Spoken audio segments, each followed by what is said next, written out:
নমস্কার বন্ধুরা, MB home ফুডসে আপনাদের সবাইকে স্বাগত জানাই। আজকে আমি খুবই সহজ একটি পাস্তার রেসিপি দেখাবো।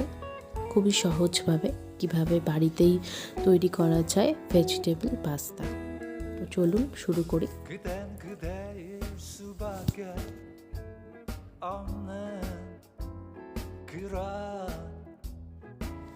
এখানে আমি অনেক ধরনের সবজি নিয়েছি। পেঁয়াজ, টমেটো, 3 ধরনের ক্যাপসিকাম, বড় লাল লঙ্কা, গাজর, ব্রোকলি ব্লাঞ্চ করা, আর তার সাথে নিয়েছি স্প্রিং অনিয়ন, আর নিয়েছি কাঁচা লঙ্কা, আদা, রসুন, আর তার সাথে নিয়েছি পেনে পাস্তা। আপনাদের কাছে যে ধরনের পাস্তা অ্যাভেলেবেল থাকবে আপনারা ইউজ করতে পারেন। আমি সবগুলোকে খুব ছোট ছোট করে কেটে নিয়েছি। পেঁয়াজটাকে কুচিয়েছি, পেঁয়াজ, গাজর আর সমস্ত ক্যাপসিকামকে কিউব সাইজের করে কেটে নিয়েছি। তারপরে এখানে প্রথমেই পেনে পাস্তাকে ভালোভাবে ফুটন্ত জলে দিয়ে অল্প নুন দিয়ে বয়েল করে নেব। আর এমনভাবে পাস্তা বয়েল করতে হবে যাতে খুব গলে না যায়, কেন যদি খুব গলে যায় তাহলে যখন আপনারা সবজির সাথে ফ্রাই করবেন আরও বেশি গলে যাবে, খেতে ভালো লাগবে না। তো এই দিকটা একটুখানি দেখবেন। এখানে ফ্রাইং প্যানে প্রথমে সাদা তেল দিয়ে নিচ্ছি, তারপরে দেব এক টুকরো বাটার দিয়ে ভালোভাবে মেল্ট করে নেব। তারপরে যে আদা, রসুন, কাঁচা লঙ্কা কুচিয়ে রেখেছি সেটা তেলের মধ্যে অল্প নেড়ে দেব। নিয়ে তারপরে একে একে সমস্ত সবজি, পেঁয়াজ, গাজর হালকাভাবে ভেজে নেব। খুব বেশি ভাজার প্রয়োজন নেই, একটু ক্রাঞ্চি থাকলে খেতে ভালো লাগবে।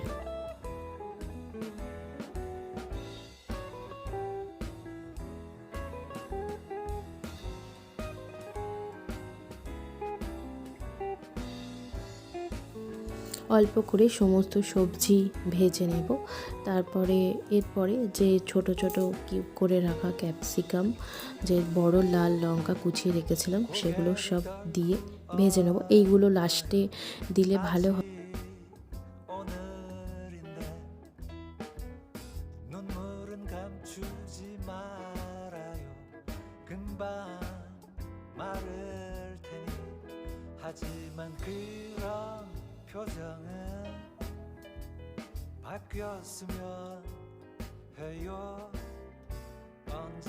এখানে আমি ব্লাঞ্চ করা ব্রোকলি দিয়েছি, আপনাদের কাছে থাকলে দেবেন, না হলে দেবেন না।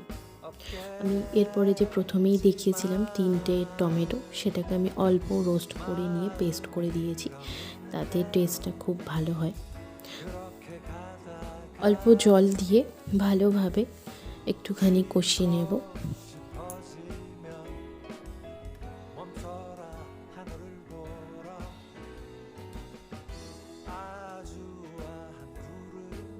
এখানে শুকনো কিছু মশলা দিয়ে দিচ্ছি। হলুদ গুঁড়ো, লঙ্কার গুঁড়ো, কাশ্মীরি লঙ্কার গুঁড়ো, ধনে জিরের গুঁড়ো অল্প করে দিয়ে ভালোভাবে কাঁচা গন্ধটা চলে যাওয়া পর্যন্ত রান্না করে নেব।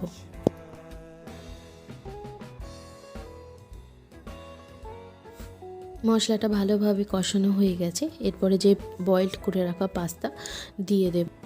এখানে স্প্রিং অনিয়নের সবুজ অংশটাও দিয়ে দেব। এরপরে বয়েলড পাস্তা দিয়ে ভালো করে সবজি মশলার সাথে মিশিয়ে নেব।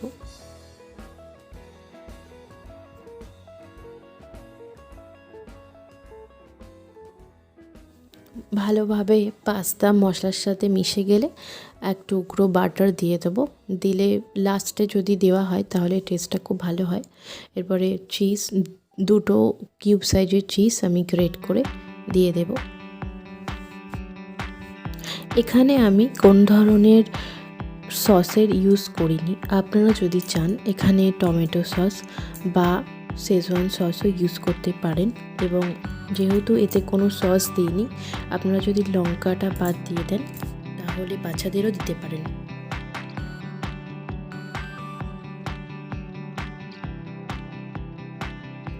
ভেজিটেবল পাস্তা খুব সহজভাবেই দেখানোর চেষ্টা করেছি। আপনাদের যদি আমার এই রেসিপিটি ভালো লেগে থাকে তাহলে অবশ্যই চ্যানেলটি সাবস্ক্রাইব করবেন, লাইক করবেন, শেয়ার করবেন, আর অবশ্যই আমার পাশে থাকবেন। ধন্যবাদ আপনাদের সবাইকে যারা আমার ভিডিওটি দেখছেন। আপনাদের যদি কোনো প্রশ্ন থাকে তাহলে অবশ্যই আপনারা কমেন্ট করবেন। তো আজকের মতো